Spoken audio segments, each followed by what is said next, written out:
Tiyak, kabado na naman ngayon ang mga Chinese hoopers.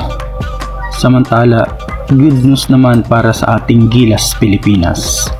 Finally, Justin Brownlee is back, mga lods. Ayon nga yan sa pag-announce ng Samahang Basketball ng Pilipinas o SBP para sa kanilang bagong prospect bilang naturalized player o alternate na magiging substitute kung sakali mang hindi magiging available si Justin Brownlee. Si Benny Boatwright nga ang nangunguna sa listahan ni Coach Tim Cone at ng SBP. Ngunit matatagalan nga yan dahil sa rules ng FIBA para nga ma-approve ang citizenship ni Boatwright sa Pilipinas. Pero kung sakali naman na magkaganon, isa naman sa madali ang pwedeng mahugot ng Pilipinas ay itong ang naturalized player na si Ange Kouame. Bilang pamalit kay JB, si Kouame sa ngayon naman ay naglalaro sa liga ng bansang France. Kung mangyayari ngayon mga lods, mapupuno na ng big man ang final 12 lineup ni Coach Tim Cone na meron ng Kai Soto, AJ Edu at Carl Tamayo.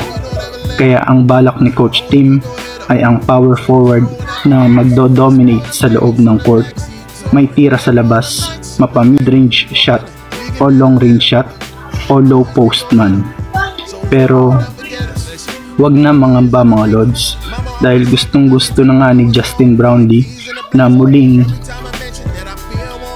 makapag-ensayo sa Gilas Pilipinas para makapaglaro sa first window ng FIBA World Cup Asian Qualifiers na gaganapin ngayong Pebrero sa taong kasalukuyan. Ayon sa balita ng GMA News, na-cleared na nga po si Justin Brownlee sa FIBA at pwede nang sumabak at maglaro sa Gilas Pilipinas. Masayang in-announce ng SBP o Samahang Basketball ng Pilipinas ang magandang balitang ito dahil hirap ang ating national team sa pagkuha ng naturalized player.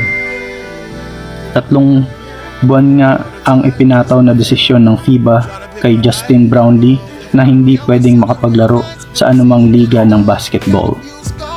Kaugnay nga yan mga lods sa ginawang anti-doping test ng China matapos mag-positive si Justin Brownlee sa ipinagbabawal na substance. At sa 3 buwan nga na pagkawala ni JB sa larong basketball ay nakakalungkot na hindi nakapasok ang kanyang team na Ginebra sa finals ng PBA dahil madalas siya ang bumubuhat sa Barangay Ginebra. At dinomina lang ito mga lods ni Benny Boatwright. Sa kabilang banda, naging mabuti rin kay JB ang kanyang pahinga para nga maging fully recovered siya sa kanyang injury.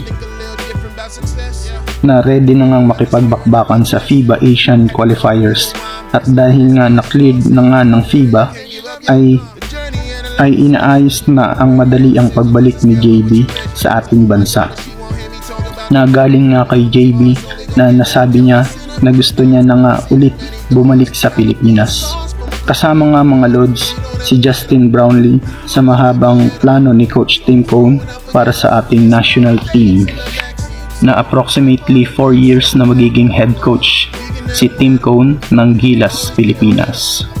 Kung maisa katuparan ang planong ito mga lods, ay bababa na ang chance ni Jordan Clarkson na makapaglaro pa sa ating national team na Gilas Pilipinas. Sa kabilang dako naman mga lods, ay tuloy pa din naman ang plano ng SBP para kay Benny Boatwright. Magandang hakbang ito mga lods lalo na kung magiging naturalized player si Boatwright dito sa Pilipinas na pang backup kay Justin Brownlee. Paniguradong malalagas ang buhok ng mga Chinese sa Asian Games. Kakaisip kung paano mapipigilan si Brownlee at Boatwright. Siguradong dismayado ang mga Chinese hoopers sa balitang ito tungkol sa pag-cleared ng FIBA kay Justin Brownlee. Ang aming lubos na tiwala sa ating Gilas Pilipinas sa first window ng FIBA World Cup Asian Qualifiers. Ang aming buong suporta at panalangin sa inyong success.